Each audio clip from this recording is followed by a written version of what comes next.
Temos con nos a Ana Sánchez Bello, que é doutora en psicopedagogía e profesora da Universidade de Santiago da Universidade da Coruña. Podo vir aquí sin invitados, pero doutora en psicopedagogía e profesora na Universidade da Coruña, na Facultade de Ciencias da Educación. É membra do grupo de investigación en innovación educativa da Universidade da Coruña e conta con numeroso traballo na análise de políticas de igualdade e por iso, polo que está hoxe aquí, non? Conta con algún traballo na análise de políticas de igualdade, no tratamento da violencia de xénero nas políticas de igualdade, en cuestións relacionadas coa educación, na liña de traballo que vincula mulleres e ciencia, a presenza das mulleres na ciencia. Eu coñecina, acabo de coñecer en persoa, pero coñecina a través da bibliografía hai xa bastantes anos, a partir dun artigo que publicaste no Manual de Información en Xénero sobre a construción da Axenda 7 en relación con cuestións de xénero, coa presenza das mulleres nos medios de comunicación, e, por lo tanto, a túa presenza hoxe aquí é totalmente acaída. Hoxe falarános da violencia simbólica, esa violencia que Bourdieu define como violencia amortiguada, invisible para as propias víctimas, que se transmite esencialmente a través dos camiños puramente simbólicos da comunicación, do coñecemento e do sentimento. A violencia simbólica é unha violencia que non se ve, pero é tanto máis poderosa que a violencia física, porque se che dá unha labazada, a labazada vela e ves a quen se dá, pero a violencia simbólica ten uns fíos que para nós son invisibles e que nos fan desexar aquelas propias cadeas que nos atan, coa marxa dos relatos, das construcións simbólicas que nos transmiten os medios de comunicación e de todos esos imaginarios, non? E de todo iso falaramos Ana Sánchez. Bueno, a ver se aguantamos a estas horas. Espero que si estou encantada de estar aquí, de que me teñades invitado, tamén a Comba. É tamén un grupo de investigación que é referente para nós desde Coruña e a verdade é que estou moi feliz de estar aquí compartindo este rato. Como teño 15 minutos para facer a exposición, non vou poder afondar en todo aquilo que quixera, pero vou intentar facer unha panorámica para despois poder, entre todas e todos, afondar en aqueles temas que vos podan interesar máis ou que teñades a ben comentar.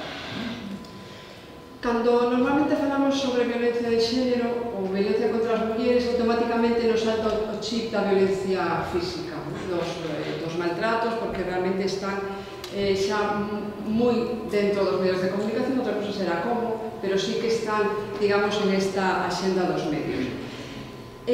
Sin embargo, hai outro tipo de violencias que son as violencias simbólicas que non son tratadas directamente nos medios de comunicación, pero sí vou intentar decir un pouco como, e que se exercen de forma moito máis implícita, moito máis oculta, moito máis difícil de analizar, moito máis difícil de visibilizar, polo tanto, porque aquilo que é difícil de analizar e de ver exactamente cal é a causa, efecto, é máis difícil despois de transmitir á sociedade no seu conxunto.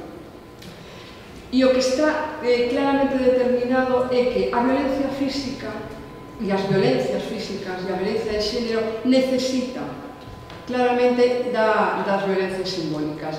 Se non existiran as violencias simbólicas, dificilmente podría existir a violencia de xénero tal e como a conceptualizamos, que intento que neste contexto non necesito conceptualizala. E, polo tanto, é necesaria porque o que fai as violencias simbólicas é crear un relato social, é crear un imaginario social sobre de unha situación, sobre de un concepto, sobre de unha idea.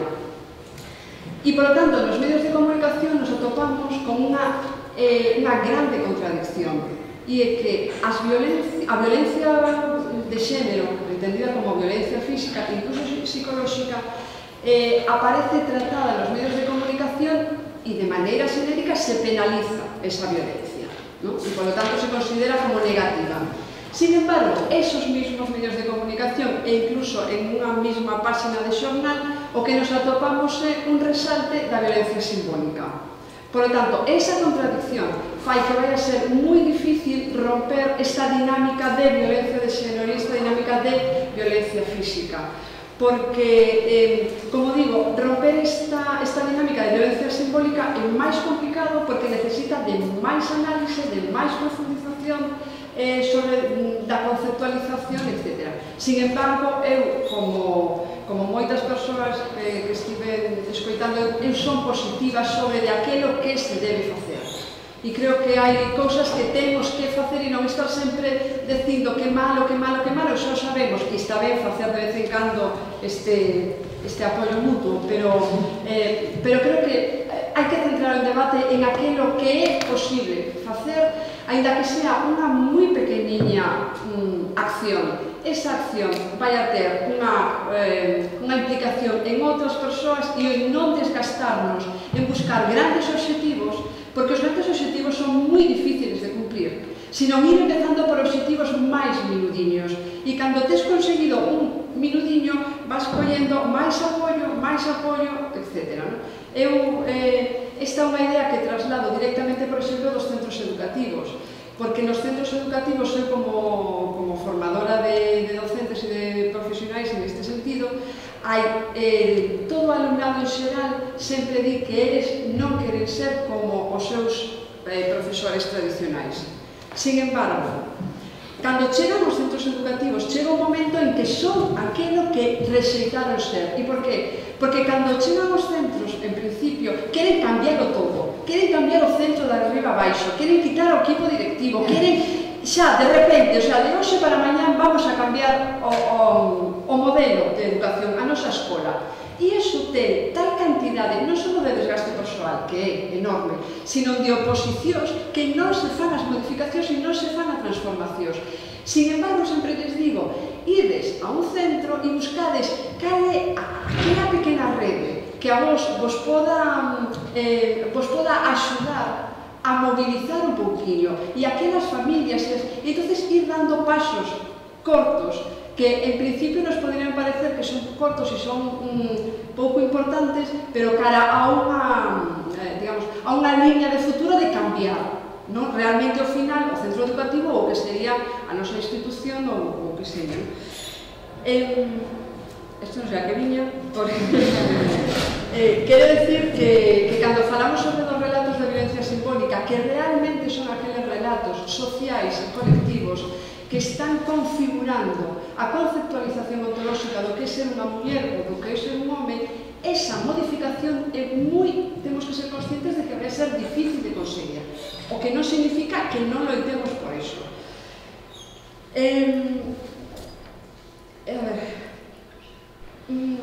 A loita contra a violencia de xénero no seu contexto, polo tanto, eu creo que non é que debería de empezar, pero sí que se debería xa de dar un paso sobre cales son as modificacións simbólicas que se deben de facer.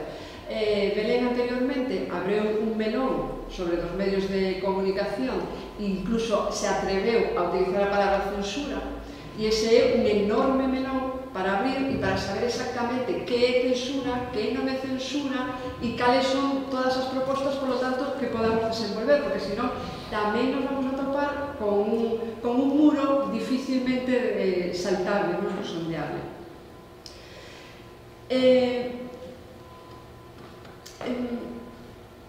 Finalmente, para rematar, creo que quede claro que creo que é imposible eliminar a violencia física e a violencia psicolóxica se non existe unha eliminación paulatina das violencias simbólicas.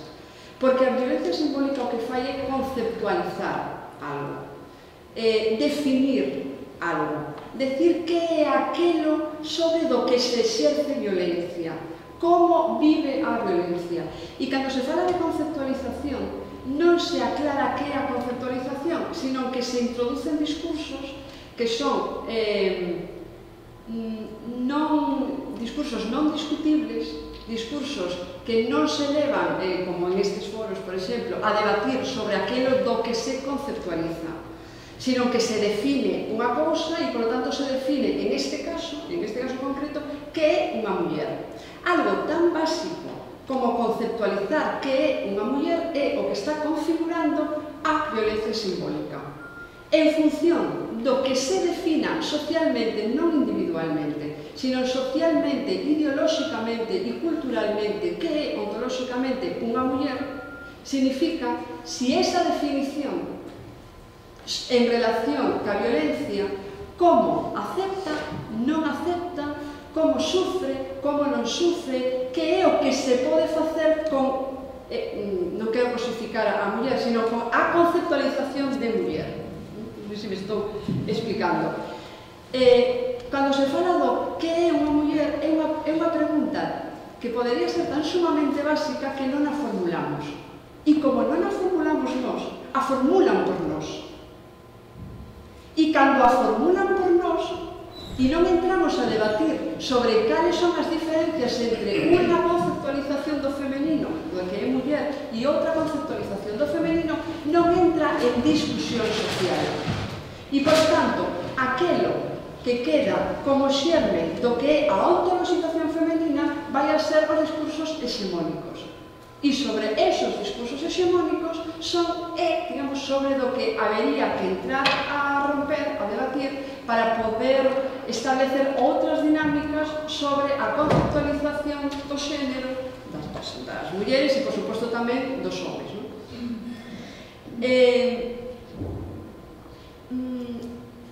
A función máis importante que se realiza desde a violencia simbólica é que aquelas persoas que son dominadas aceptan os preceptos dos dominados.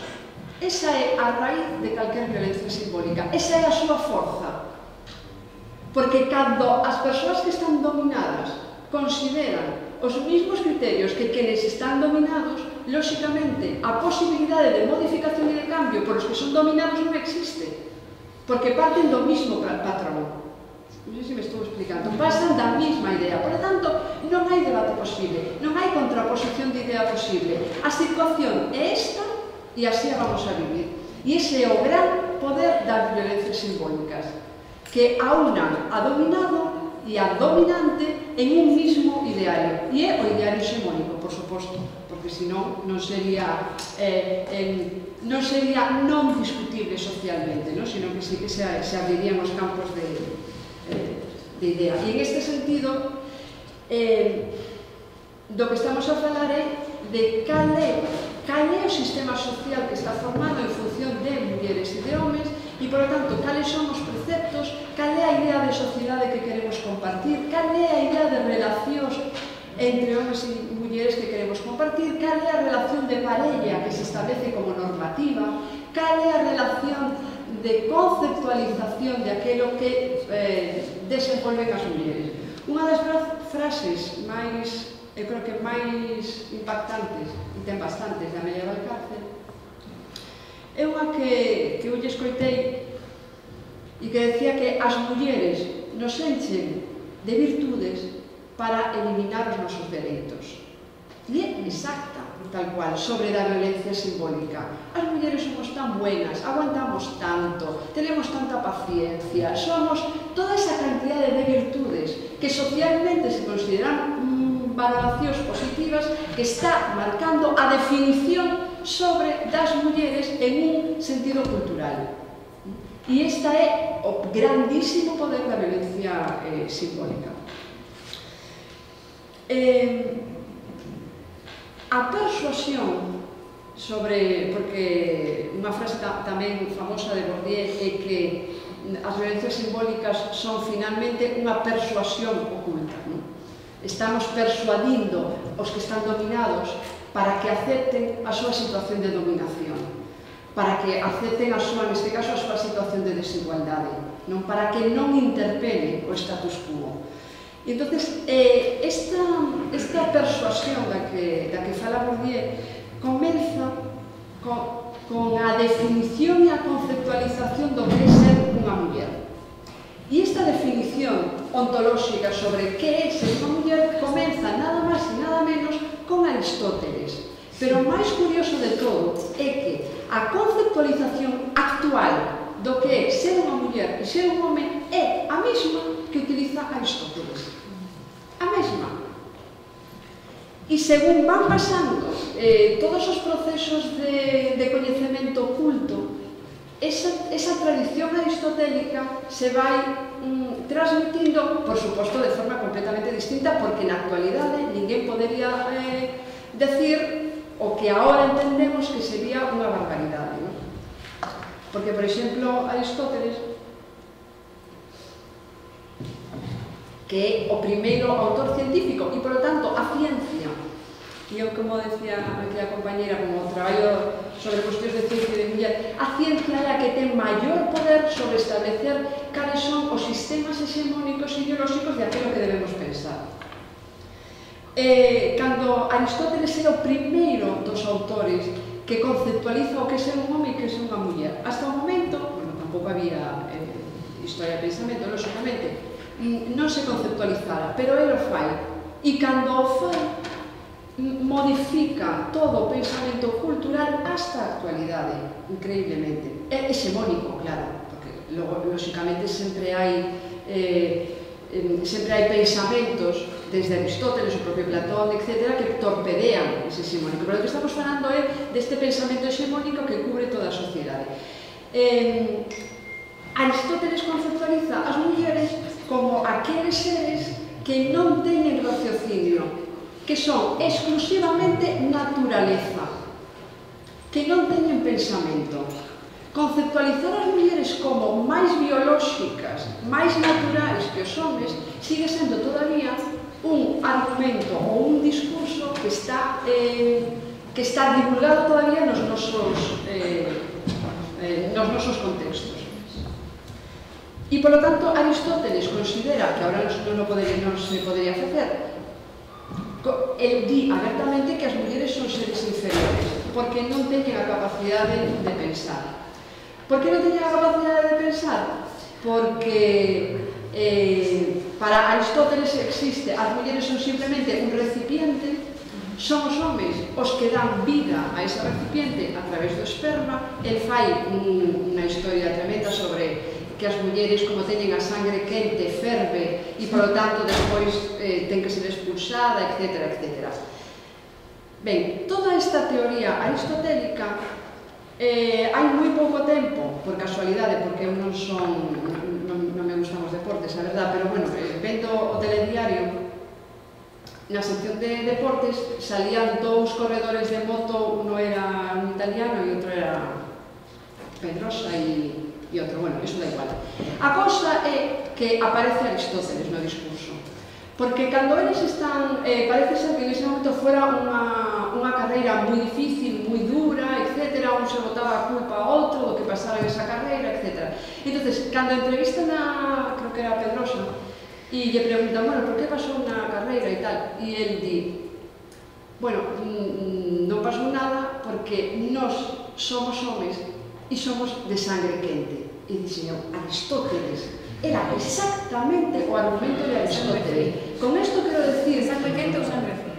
Quente. Fría, perdón. Entonces somos... Exacto. Entonces somos máis racionais, etc. E entonces entramos en batalla, pero de forma racional, non como nós, como as mulleres, que se conceptualizan como histéricas. Cando eles entran en batalla, entran con pensamento claro, frío, organizado, e, sin embargo, nos entramos como locas, histéricas, etc., que así se va conceptualizando. Como Freud, por exemplo, definía as mulleres como histéricas. Si se conceptualiza a un ser como histérico, o que se está dicindo é que non ten proceso de raciocinio e, polo tanto, aquilo que está dicindo debe ser posto en dúbida. E todos... Gustave Le Bon, por exemplo, que foi o fundador da psicoloxía social, afirmaba que unha muller era inteligente, era tan rara como un gorila de dúas cabezas. E ele era a persoa que estaba comenzando a desenvolver a psicoloxía social. E a psicoloxía social, como moi ben sabedes, se ocupa precisamente de saber cales son os procesos de relación entre os individuos. E todo elo se vai desentrañando. O Charles Darwin, por exemplo, que el decía que podía confirmar que as mulleres poseían certas virtudes, ¿no? que era certo. E unha delas, o que máis destacaba, era a intuición. E que esa intuición, ademais, era compartida por todas as razas inferiores. É dicir, todas as virtudes adscritas ás mulleres eran aquelas virtudes que, digamos, que compartían claramente este sistema. Na actualidade, no pensamento científico, sinto ir tan somente rápido, pero na actualidade, no pensamento occidental actual, existen tamén grandes pensadores como que están categorizando a idea do que é o femenino, masculino, etc., como Fukuyama ou Gary Becker, que, por exemplo, Gary Becker foi asesor de George Bush. E Gary Becker, en todos os seus escritos, afirma taxativamente que a culpa de que as sociedades actuais el considera onde existe maior nivel de conflicto, onde os nenos con chave, etc., que iso crea un enorme nivel de conflicto, que hai moitos problemas nas escolas, que antes era moito máis fácil, todo iso o achaca de forma argumental, según el, todo elo o achaca a que as mulleres entran no espacio público, deixan o espacio privado e, polo tanto, son elas as culpables da situación social actual. Do que estou falando non son de discursos que eu acepto, o que quero dicir é que son os discursos hegemónicos que se introducen nas políticas de igualdade, despois, cando vamos a ver que é o que pasa.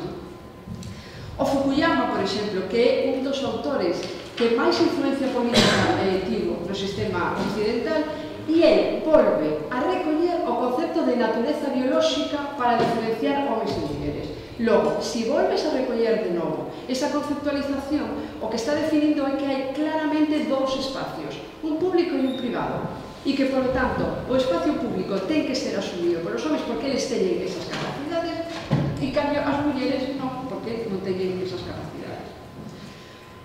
Todo elo, desde logo, é violencia simbólica, difícil de desterrar.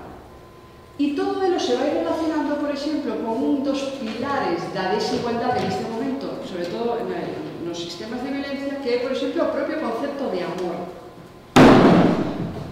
Con Rousseau nace el concepto de la media naranja, de que teñen que existir homes e mulleres porque así se complementan. Porque eles teñen unhas características, elas teñen outros, e, polo tanto, de esa forma, e estamos falando de Rousseau, que era o ilustrador, digamos, que maior atención ponía á igualdade social. Tamén é certo que eu que proveño da Facultade de Educación, nós sempre teñamos que estudiar el Emilio de Rousseau, pero nunca chegábamos ao capítulo 5. Jamás de los jamases. E iso que el Emilio de Rousseau, como sabedes, está un libriño que se lee perfectamente. Non chegábamos ao capítulo 5, por qué? Porque o capítulo 5 era exclusivamente a educación de Sofía. E, polo tanto, nós estábamos facendo a interpretación de Rousseau desde un paradigma humano. E, sin embargo, Rousseau, que era máis inteligente que nós, facía, en ese sentido, claro, para a súa conveniencia, facía unha interpretación deste o xénero. Por lo tanto, nunca chegábamos ao capítulo 5 porque non se entendía como podía decir eso Rousseau. Claro, se non se entende, vamos mal, porque hai que entendelo, hai que explicalo, hai que conceptualizalo para que as novas xeracións podan transmitir exactamente que é a categoría de cada unha das cousas. Entón, desde ese concepto de amor como medio naranja, que sigue sendo un modelo social na actualidade, que é claramente outra violencia simbólica, esa conceptualización de que unha parte é a parte sufrinte, é a parte que sobre a que cae toda a responsabilidade, e a outra parte é a parte do espacio público, de, bueno, o gañador do salario, etc. Non? Ese é o modelo da media naranja. E ese modelo se traslada na actualidade a xente nova. E se traslada a actualidade a xente nova a través tamén de un montón de violencia simbólica. E hai, para facer un escrito sobre a violencia simbólica, por exemplo, que se transmite a través dos libros estos de Crepúsculo. que sendo con unha intención, unha suposta armazón progresista sobre de maior igualdade, porque aí as rapazas tamén teñen as súas accións, etc. Sin embargo, o modelo que se está reproducindo é de novo un modelo no que, digamos, por decirlo así rápido, el príncipe e la princesa. Eles son as que as salvan, elas son as que teñen medo, eles, etc. E toda esa violencia simbólica está, e además a cantidade de tirada que tivo estas novelas, por exemplo, porque o que se quere decir é que a violencia simbólica non está só nos medios de comunicación, sino que hai unha enorme rede de violencia simbólica, como pode ser a literatura de masas. E esa conceptualización que teñen as rapazas na actualidade, por exemplo, do último informe de mujeres jóvenes, esa conceptualización que teñen todavía as rapazas de que amor é sinónimo a control. Me controla porque me quiere, porque si no me quiere, no me tiene por qué controlar, porque si no me quiere, es que pasa de mí, no le intereso. Entonces, esa idea todavía sobre si me está controlando non é algo negativo, sino que é algo positivo. E, polo tanto, si me controla en donde estou en cada momento, a explicación que dan é porque ten medo de que me poda pasar algo. Ou se me controla como vou vestida é porque ten medo de que alguén me faga algo. Esa violencia simbólica que está recorrendo todas, digamos, estas mentes que están todavía xurdindo é tremendamente perigosa, porque é clarísimamente o xerme da violencia de xénero. Exactamente igual que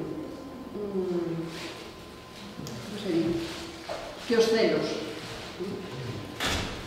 Consideran que se o seu compañeiro é celoso, eso é un síntoma de amor.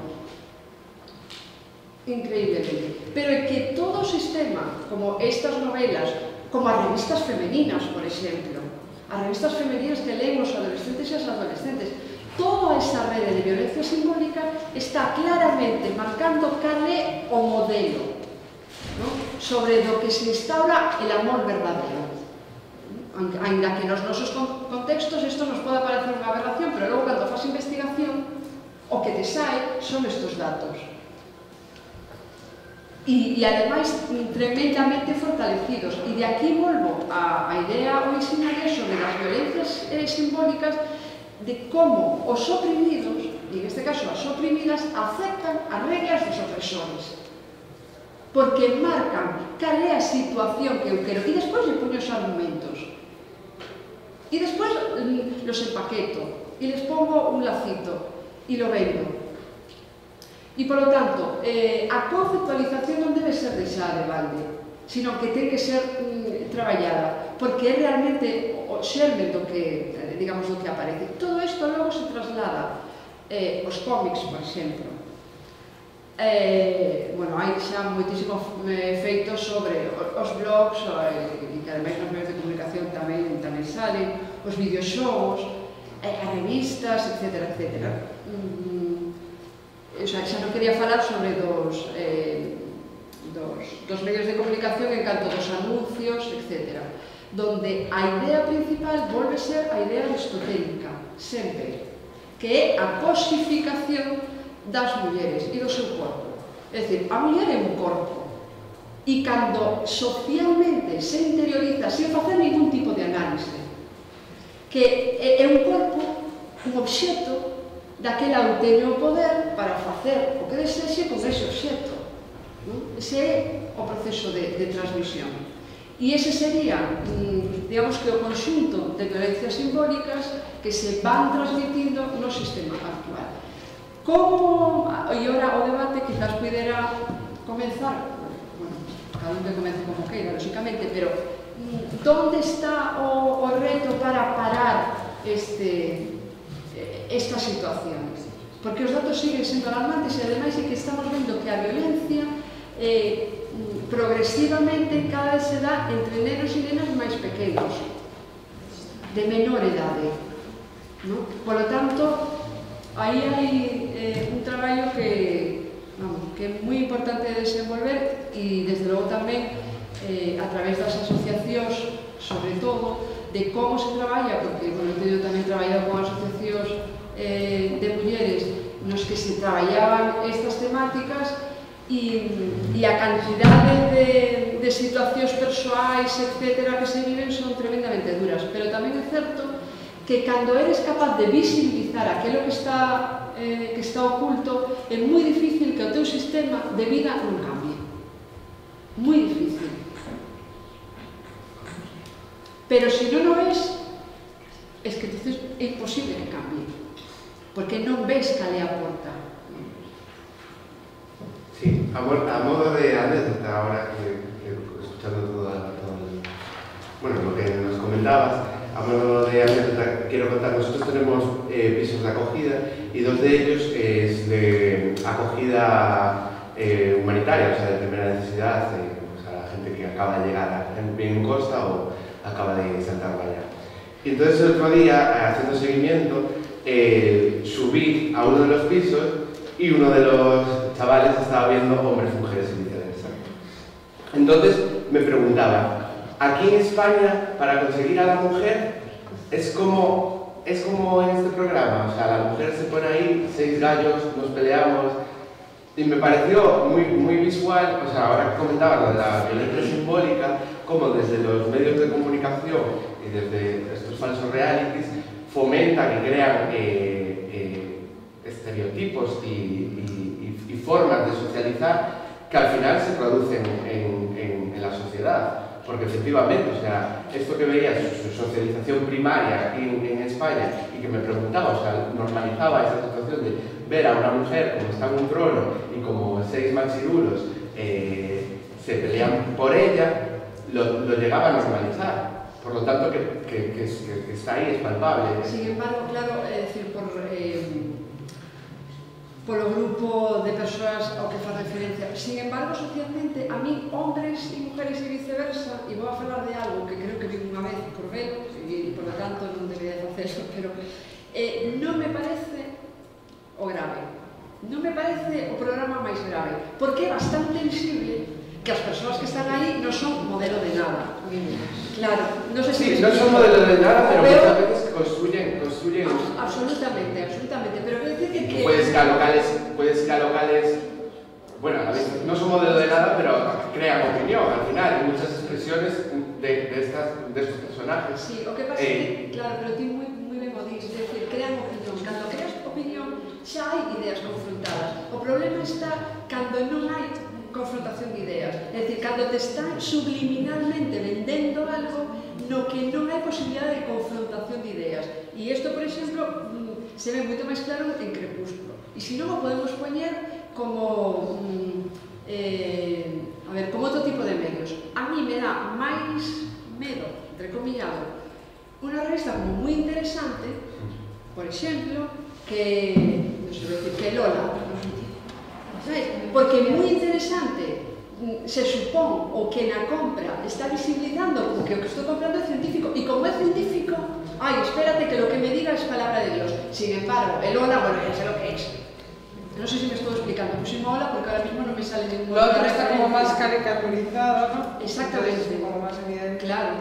Y quería decir con esto que un poco que me pasa con Mujeres y Hombres y viceversa, que ese programa en concreto, intento caler o contexto do que falas e que claro, que é comprensible, pero a nivel social non crea tanta opinión como valoración, como outras situacións, como poden ser certas revistas, como poden ser certos libros, incluso como poden ser certos programas. Porque hai algúns programas de la 2 que eu os teño grabados porque se van de programas científicos que aquilo que están intentando demostrar é unha absoluta aberración. Sin embargo, eu, unha persoa media, non vou a facer unha crítica sobre de aquilo que me está mostrando el programa de divulgación científica de la 2. Non sei se me estou explicando. Por lo tanto, eso se acepta sí o sí. Sin embargo, este outro tipo de programas entra en debate e entra en cuestionamento do modelo. Por suposto que vai haber algúns grupos que o asimilen, pero e que, por lo tanto... Que normalicen esos roles. Exactamente. Pero, sin embargo, é moito máis peligroso outro. aquilo no que non é cuestionado, ¿no? Como este caso. Hai algún programa moi famoso de, por exemplo, el National Geographic. El National Geographic fixo un enorme persuizo ás mulleres e as relacións entre as mulleres e os homes, porque cando se describen as situacións do National Geographic dos animais, se están describindo as situacións das persoas humanas e entonces fan unha traslación directa para facelo máis fácil hacia a xente, ¿no? Como a xente é tonta e non se entera, pois entonces vamos a facer unha traslación máis directa sobre aquilo que... Iso é tremendamente perigoso, porque quien está vendo National Geographic tampouco pon como decirte, un chip de atención a ver si me venden algo. No, es ciencia e, por lo tanto, o teño que aceptar. Cando xa sabemos, vamos, de largo, que os modelos que se nos poñen sobre, yo que sé, los simios, por exemplo, nada teñen que ver. E fan nos programas fan unha traslación directa con el macho humano e con la hembra mujer. E se quedan tan anchos. E, en cambio, en un programa ben elaborado, pues te coges a los monos estos del Zain, ¿cómo se llaman? Ay, bueno, ahora diré. Que un grupo de monos que tienen exactamente a mesma carga xenética e, sin embargo, son tremendamente sociables. Ni son violentos, son as mulleres das manadas, aquelas que levan... Non sei se me estou explicando. Por lo tanto, a violencia simbólica está moito máis no nivel soterrado que en aquilo sobre do que temos algún tipo de antena e decimos, ai, espera, a ver, unos lo aceptarán, outros non, pero por lo menos posas antenas. O malo é cando non pos antenas e, por lo tanto, estás adquirindo información de forma acrítica e esa sí que é a que entra no pouso do teu cerebro con toda claridade. E de aí que existe unha grande cantidade, bueno, se damos tempo podíamos ver, pero desde Aristóteles, Santo Tomás de Aquino, todos os psicólogos do século XIX, etc., todos eles teñen o seu discurso científico trasladado á actualidade. E nos quedamos tan anchos. Quería matizar unha cousa. Cando no comezo comentabas que a violencia de xénero física está moi dentro nos medios de comunicación e que en todo caso habría que debatir o como. Eu non creo que este moi dentro dos medios de comunicación. Ao enfoque xa sería outro tema aparte. Pero, bueno, asesinando 70 mulleres ao ano en España, pareceme que non hai moitas portadas nos medios estatais tratando o tema. Si facemos un paralelismo con outro tipo de asesinatos sociais que teñen unha causa social, co cual non me parece para nada que estamos dentro dos medios de comunicación xerais. De feito, aparecen asesinatos en columnas, en sucesos, o sea que, bueno, hai a percepción esa, o cual é bastante chamativo, de que se fala moito diso, porque de cando en vez hai unha portada sobre iso. Pero, bueno, se analizamos, nos na asociación analizamos algún caso, por exemplo, o ano pasado houve en Ourense unha muller que contratou un sicario para asesinar a súa exparella, finalmente non aconteceu, pero a cantidade de fotografías e o espazo nos xornais que ocupaba ese caso, comparado con violacións en Marín, asesinatos en Vigo, de homes cara a mulleres, era moi diferente o espazo que ambas noticias ocupaban nos medios de comunicación. O que pasa é que hai xa esta sensación de que informa moito disto, non? Cando en realidade o fenómeno é tan importante que, claro, a xente pode estar cansada, pero comparando o fenómeno É que, vamos a ver, desde logo, en perspectiva comparativa, é que nos xornais, hasta hai 2 telediarios, era un tema que non se tocaba. Claro, en perspectiva comparativa. Sí. E en perspectiva comparativa, a violencia simbólica. Vamos, o sea, por eso digo que cando se fala de violencia, quería facer a comparativa ca violencia simbólica, que vas aí porque aí aparecen. De todas formas, outra cosa é como aparecen, ¿no? Está claro, pero creo que aparecen bastante. E o que está ocurrindo é que a xente ten esa percepción de que aparecen moito, e se aparecen moito é que algo está pasando, porque é como, e eu xa teño escoitado moitas veces, jolín, outra vez isto, jolín, outra vez isto, jolín, outra vez isto. Si hasta en programas destos de tipo Salsa Rosa, como se chame, aparece el número, ¿no?, del 061 para chamar, se tes, e te daría máis din que é gratuito, que non aparece na factura, etc. Por tanto, aparece. Ahora, que eso sea positivo, eso é onde eu decía, atención, porque cando aparece, hai que analizar se sería mellor que non aparecera. Porque se aparece así, igual está facendo máis daño que se aparecera. A iso me refería. Desde logo, eu considero que teria que ter sobre todo maior análisis. Claro, é que, por exemplo, reportaxes a fondo, por exemplo, de outros temas en España, de programas, non hai reportaxes a fondo sobre o tema, por exemplo, que é bastante chamativo. Quería facer un apunte máis sobre a mocidade. A verdade é que nos na asociación colaboro con a asociación de Mujeres contra os Malos Tratos e traballamos en grupos mixtos ás veces e é moi chamativo que sí que nos atopamos con discursos de rapazas que, moi conservadoras con respecto ao discurso das mulleres de 60, 70 anos que teñen unha visión moito máis crítica con respecto á violencia de xénero. Moi chamativo esta sensación un pouco... Nos oradores, evidentemente, unha cousa non estadísticamente salientable, pero esta sensación de que dicía Marcela Lagarde, non? Do velo da igualdade. Un pouco esta sensación de a igualdade xa está conseguida, mira que máis están en outros países.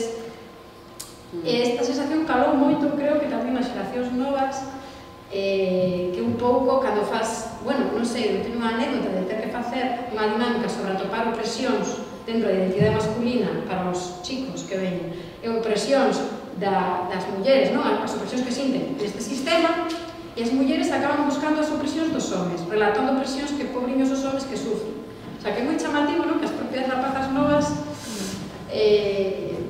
este velo da igualdade se ve moi claramente. Claro, pero con as rapazas novas pasan dúas cousas. Unha, que precisamente porque son novas e porque están en a adolescencia. Novas, falo de 25 anos, non novas. Non novas de xove, porque as que me refería eran rapazas adolescentes entre 14, 15 e 16 anos. Que esas, en concreto, este grupo, que digamos, distanciarse dos seus maiores, e, polo tanto, aí confluen outro tipo de cuestións. Pero, de todas formas, ainda que sean rapazas de 25, 30, etc., ou incluso a veces de 60, un dos problemas é que é moi difícil asumirse como oprimido. É moi complicado. E, polo tanto, é necesario facer un traballo, por exemplo, en xeral, sobre estes temas, os grupos mixtos non funcionan moi ben. Non funciona moi ben porque, isto é unha experiencia persoal, uso de investigación, etc. Non funciona moi ben porque elas se ven moi coartadas pola opinión de eles. Esas mismas, eu creo que unha boa combinación é facer grupos aillados e logo facer grupo mixto. Porque se comezas co grupo mixto, sí que aí é moi difícil que saia, digamos, o sentimento real, ás veces de eles, porque non se atreven ás veces a decir realmente que o que pensan, porque socialmente está mal valorado, e tamén de elas, porque ese sentirse como non pertezco á media, ao grupo, que iso que pasa entre a xente nova, que sea de 30 anos, porque se non estás na media, se non estás no grupo, por tanto, eres un hallado social e iso é moi difícil de aceptar. Entón, aí se combinan varios factores que, digamos, que dificultan entre a xente nova. Sí, estes discursos saen tamén, porque facemos oradores exclusivos de mulleres, saen tamén os grupos exclusivos de mulleres. Sí, o que pasa é que máis fácil traballalos. Ainda que normalmente saen de outra, esta experiencia que temos, saen de outra forma, eres capaz de canalizalos de outra maneira, os sentimentos poden ser máis rapidamente expostos ao público, mentre que en grupos mixtos, por exemplo, que pasa que a educación para a sexualidade non é exactamente o mesmo que cando son mixtos, ás veces non funciona, tamén depende do grupo e depende de que categorizarlos, eso está claro. E, por lo tanto, a pregunta sería se habría que eliminar estes programas. Quería comentar, en relación ao que estabas falando antes, a parte máis teórica, sobre que habría que empezar por definir que é unha muller.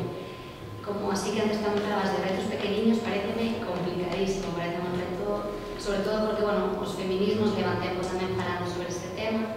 Para empezar, creo que tienen que ser as mulleres que se describan elas mesmas, pero a historia é que é unha muller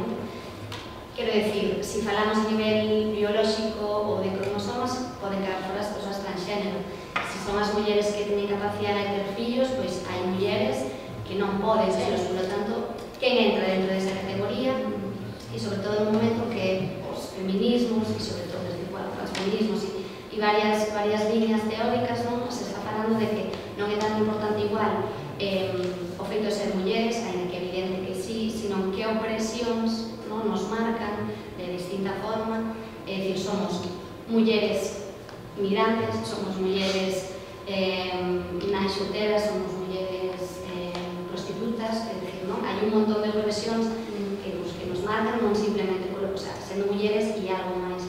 E eu creo que é interesante facer esa teorización en esa postura. Creo que é moi difícil igualmente, e creo que tamén que a descripción ou que esa categorización hai que facela destruindo, igual hai que facer en positivo, pero igual as veces para poder construir que somos temos que primeiro desfacer todo o que nos dixéramos que somos, ir ubicándonos e vendo como cando se fala de que ontolóxicamente unha muller non é definir as mulleres individualmente ou un grupo, sino como nos define desde fora a nos. Claro, pero igual hai que empezar a definirse como nos, non? Pero para iso, sí, pero para iso non é dos homens, é dos homens e das mulleres, sino socialmente, porque como te define o patriarcado, chamemos patriarcado, como nos define o patriarcado? Por exemplo, sí. Igual temos que ser nos que nos definamos para poder combatir ese definición. Pero é moi difícil chegar a unha autodefinición. Iso é como cando chegas a un neno pequeno ou chegas o primeiro día de clase e dis, ou se di, facede un traballo de... Claro, eu alucino porque digo, pero se non tes unhas ideas previas que teñen que ser críticas, teñen que ser analizadas, teñen que ir pouco a pouco, é dicir, o coñecemento, como podes dicir, ten que ir grano a grano. O sea, non podes facer un polvo, é que non é algo que este en contraposición, sino cando eu sei como me defino e cando podo empezar a pensar sobre a miña propia definición. Non sei se me estou explicando, pero teño que ter moi claro como me defino para saber como me ven e para saber cales son esas estructuras, todas as estructuras que están xogando en ese sentido. Eu creo que agora, a ver, na Facultade de Educación, por exemplo, agora xa non, pero eu daba a materia de xénero e educación e aí claramente eu creo que sí que se veía un cambio nas propias rapazas e nos rapaces tamén, porque non eran capaces de ver cal é o sistema que para nós o mellor o vemos moi fácil, non? Cal é ese sistema patriarcal, pero que desde logo eles e elas, vamos, es que ni por asomo, jamás de los jamases, a non ser que alguén na súa casa lles contara. Logo, cal é a situación de como te van conceptualizando? Te van conceptualizando, non te conceptualizas tú, te van conceptualizando. E por qué? Precisamente porque hai todos unhos intereses económicos, políticos, sociais, etc., que configuran esa conceptualización. E entonces é cando podes empezar, cando ves esa realidade, é cando podes decir exactamente que soy yo, independientemente de si son muller, incluso si me parece a mí que debo ser muller ou non. Claro, pero eso físicamente. Non só é un proceso individual, entendo, non? É un proceso colectivo e un proceso que leva, digamos, que leva un proceso tempo de distintos colectivos e obvio que primeiro tens que ser consciente de como te ven para poder decir non, eu non son eso, eu son outra cosa. E en ese sentido creo que temos que ser as propias mulleres que facamos ese proceso e despois algo que se obvia bastante, pero que ten que ser dentro unha mirada feminista. E iso é, creo que é algo imprescindible, porque se non se fai dende aí, acabamos caendo en esencialismos e en certas historias que non responden o que estamos combatendo, que esa definición feita dentro un patriarcado que nos marca unha forma de ser. Absolutamente. Eso nos daría para todo outra mañá completa, pero desde logo que a mirada sobre das violencias simbólicas, de como se conceptualizan homes, mulleres, etc., sexualidade, 20.000 cousas, desde logo todo, o sea, podía, claro, lógicamente ter explicado bien, pero desde logo todo ten unha perspectiva feminista porque non hai outra perspectiva que o faga. E senón que baje Dios e lo vea. Non existe outra perspectiva, solamente existe a perspectiva feminista, a que vincula claramente como se introducen esas violencias simbólicas, cales son todos esos procesos, absolutamente. Desde logo, a miña postura, que podo decir aquí, sin ningún tipo de problema, claramente unha postura feminista, absolutamente, porque non hai outra para facer ese análisis. Sí, simplemente. Bueno, sí que non me refería a ti, obviamente, me refería que queremos pensar que os medios queremos que teñan un enfoque distinto, as propias organizacións nas que traballamos, e que custa moito, pois, que estas organizacións destes medios e un montón de colectivos se posicionan como que son medios, o sea, organizacións feministas, porque ainda hai moitas historias en relación a este término, pero que custa iso, falese de xénero, pero non se fala de feminismo, non? Entón, bueno, creo que é importante que se vaya a dar. Porque igual que decía a compañera sobre, por exemplo, mulleres máis maiores, que ves claramente que o seu perfil, o seu discurso, etc., vamos, é máis feminista que la outra que se dice feminista, e sin embargo non se asume como feminista.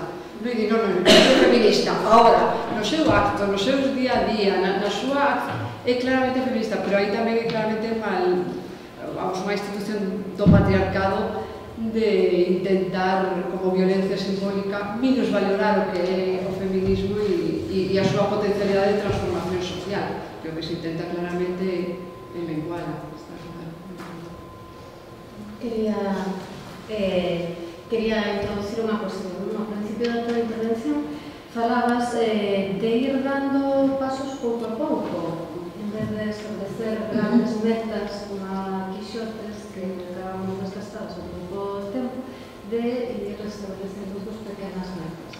Con respecto aos medios de comunicación, cales podrían ser eses pequenos pasos a dar, esas pequenas metas para se camiñar? Que pequenas actuacións ir facendo? Non pode ter resposta para unha pregunta tan boa como esa, a verdad, pero eu creo que, desde logo, eu escoitei antes as perspectivas positivas e eu creo que sí que as hai. E creo que claramente, como principio, non calar e establecer redes. Por exemplo, cando se falaba sobre das ONGs ou de como mandar mellor o seu mensaxe, eu creo que iso é básico, pero absolutamente clarificado. Eu creo que incluso ao mellor non sei, nas propias ONGs ou en calquer grupo que traballemos, cualquier tipo de colectivo, creo que incluso unha materia que sería casi de obligado realización neste momento é marketing. É dicir, nós temos un produto, o produto é, en termos, entendedes, claro, o produto é excelente, que o que me falta? Teño que saber vendelo, teño que chegar ao corazón da xente. Os anuncios de Coca-Cola son un éxito, porque chegan ao corazón da xente. E eu creo que apelar ao sentimento sin caer no sentimentalismo e en estas barbaridades que se fan, a mí me parece que é básico, é dicir, facer análisis moi profundos non vamos a chegar a unha grande cantidade de poboación e deso temos que saber. Agora ben, que nos dedicamos a isto, sí que creo que hai que facer análisis moi profundos, ter moitos datos, ter moita perspectiva distinta para poder ofertar ese coñecemento a quen sabe vendelo, e espero que me entendades, a quen saiba transmitilo, a maioría da xente. E que ves a moita xente que está facendo cousas excelentes e que non saen. E é certo que os medios de comunicación non se preocupan seguramente por eso, porque, teñen as súas líneas editoriales, o que sea, en fin. Pero creo que en vez de estar sempre dicindo, aí pobrecitos, es que estamos por votar, creo que, hai que buscar. E a búsqueda sería casi un proceso de marketing, como decía alguna rapaza que era de periodismo, de xornalismo, que está nos medios. É dicir, aunar esforzos e aunar a xente e saber que é aquelo que, digamos, que pode ter maior impacto e que sabes que vai a... E o mellor non é o que ti consideras máis importante do que estás facendo. O mellor non o é. Sin embargo, que non ve de outra perspectiva considera que esa outra cousa, que o que ti non lle das importancia, vai a ter maior calado social e que, por lo tanto, vas a poder atraer a maior xente, digamos, a túa causa. E, por lo tanto, algo que se di a todas horas, pero que nunca se fai, traballar interdisciplinarmente. Es que me parece absolutamente básico. Si traballamos de forma aislada, porque estemos conectados, moi conectados, nas redes e todo el día con el ordenador, eso, sinceramente, non significa traballar en rede. Perdonade, pero eu entendo desta forma. Traballar en rede é traballar con coñecementos de forma moi directa, artellando estrategias específicas que despois poden sair na rede, con toda seguridade. no? Pero eu entendo que traballar na rede é algo máis amplio que traballar na rede desde a rede, é algo maiores. E sempre, e a máis é que, digamos que teóricamente temos moi claro no discurso, hai que traballar interdisciplinarmente, pero despois vas a verlo. E onde está o traballo interdisciplinar? Ni siquiera nas universidades. E estamos todos os días machacándonos. Temos que traballar interdisciplinar, todo o mundo sabe. E teóricamente, por suposto, vamos a ser máis exitosos, patatín, patatá. Pero na realidade non o estamos facendo. E eu creo que é a clave. Porque outras persoas ven desde outra perspectiva aquilo que nos estamos facendo e poden poñer o foco en outra vía.